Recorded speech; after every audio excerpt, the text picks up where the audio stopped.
Oh, and when I became a daddy, I was so glad to become a daddy. It was great news to me when my wife told me that she was pregnant. We had been married 4 years, and we just kind of felt like it's time to have a baby. And when Christopher came, even before he was born, Carol just laughed and laughed and laughed. Everything I said was funny. Everything I did was funny. I was a hit. I felt like I could have been a stand-up comedian. She laughed at everything until the last month. Then wasn't nothing funny. Nothing was funny in the last month. You can even see it in our photo album. All these pictures of Carol, pictures of her while she's pregnant. She turning to the side, but there's one picture in there that I took in that last month, and she's like,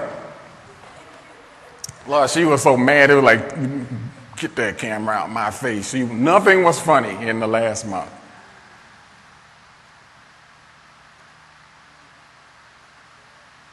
The first time I began to realize how serious this was while my wife was in labor. And we had gone to the Lamaze classes where they teach you how to do the breathing and all that stuff. Breathe and concentrate and focus and all that kind of stuff. And Carol was in labor in the hospital, and we were doing the breathing. We were doing just fine, and I thought this was going to be real smooth. But then the first real pain, not that any of them weren't real, but I mean the real one. And instantly, my wife went from calm and breathing to profuse perspiration out on her face, and her expression came on her face I will never forget, because I had never seen this. My wife was absolutely terrified because she had never felt pain like this. She looked at me and I couldn't do anything. I had never been in a position where my wife was in this much fear and this much pain, and I couldn't do anything. And in that moment, I look back now. I'm able to articulate this to you now, but I couldn't then. It was then in that moment that I realized why God made men to be the way we are. My wife had reached panic.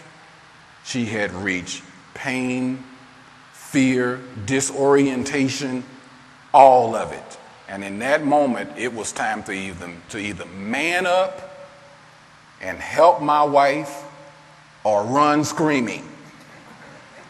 Doctor, y'all come do something for my wife.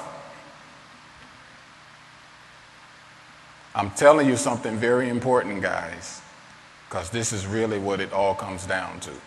What will you do when the crisis moments hit your wife and your family? Because you're not going to always be able to run and go and get help. In fact, you never will, because you can't leave them.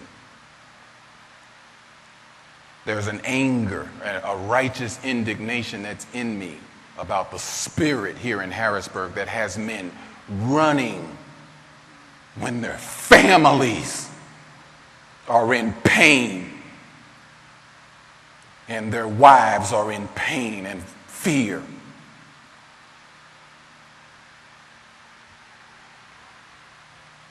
Yes, I do get upset about that. To me, there is no excuse for leaving your family. Unless that woman is beating you, threatening your life, and that is real. We've had to deal, and even in those situations where there have been wives, everything from mental illness to all kinds of things going on, and the husband had to leave because she was a threat and a danger to herself and the children. But unless you're talking like that, no, guys, there's no reason to leave. Otherwise, it's simply selfishness. It's those thoughts that the enemy planted back when you were 12 and 13, 15 years old. All the videos and the music and the movies that told you you deserve better. You don't have to take this.